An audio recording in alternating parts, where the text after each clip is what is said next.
Usa sa mga importanteng parte sa kapaskuhan ang musika. Kada Christmas season, di lang handa, dili lang Christmas destinations, mga aktibidad, parties, bonus, regalo ang present diha. Kay kada Pasko, di gyud mawala ang mga tugtog nga patukar, mapa-national, international o lokal nga tukar. Di ba pag makadungog na ta og kampana sa simbahan, humming sa Christmas songs o mga caroling, naka-hashtag Christmas feels na ta. Gani naga-viral sa social media ang mga memes ug photos sa Christmas singers nga sila Mariah Carey ug Jose Marichan.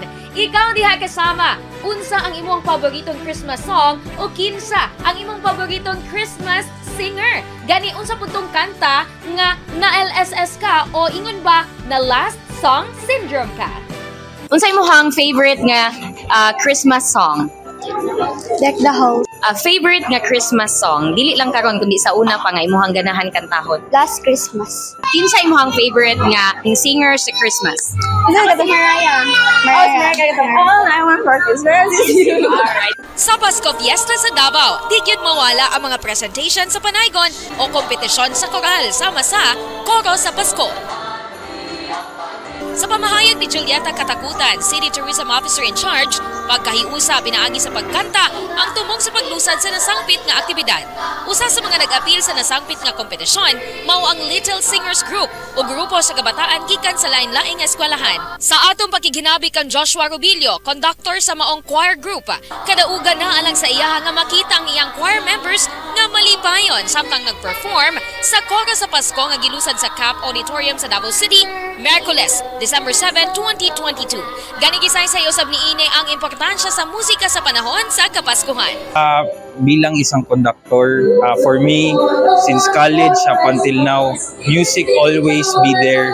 So it is important that our kids and the future generation will embrace music, as it will be always there to comfort us and of course tell a story of what happens. So I think that's why music is important. Samtang wala na kaikyas ang pipila sa performer sa pina-update nato nga pasample sa ilang favorite Christmas song o usa sa ilang mga ginakanta sa Koro sa Pasko. Oh, deck those with boughs of holly, fa la la la la la la la la. Last Christmas I'll give you my heart, but the very next day I'll give it away. Ayan mga kasama, kadto ang pipila ka mga sample sa Christmas songs. Gusto pud ba ninyo nga mag-sample ang atong mga kasama sa DXDC Panaygon? Kini ang paminawa. Parating sa ng Paskuhan, pagmamahalan, buhos ng dalat, ng tuwa, halika't magatan. Hawin ang pagalitan, hawin ang lahat ng sa iyo'y makarating. Makakakating sa kanunay ang among paghigugma diha sa inyo. Pinaagi sa paghatod namo og saktong mga balita, serbisyo publiko, mga dili basta-bastang drama, kalingawan ug daghan pang uban. Gipaagi namo sa kanta o panaygon ang among pagpasalamat kaninyo namong mga suking tigpaminaw sa walay puas ninyo nga suporta bisan pa man maayo ang dagan o dagang hagit ang atong ginaagian. Kini ang angay usab nato hinumduman mga kasama, gawas sa mga regalo o paghatag og importansya sa musika sa Pasko.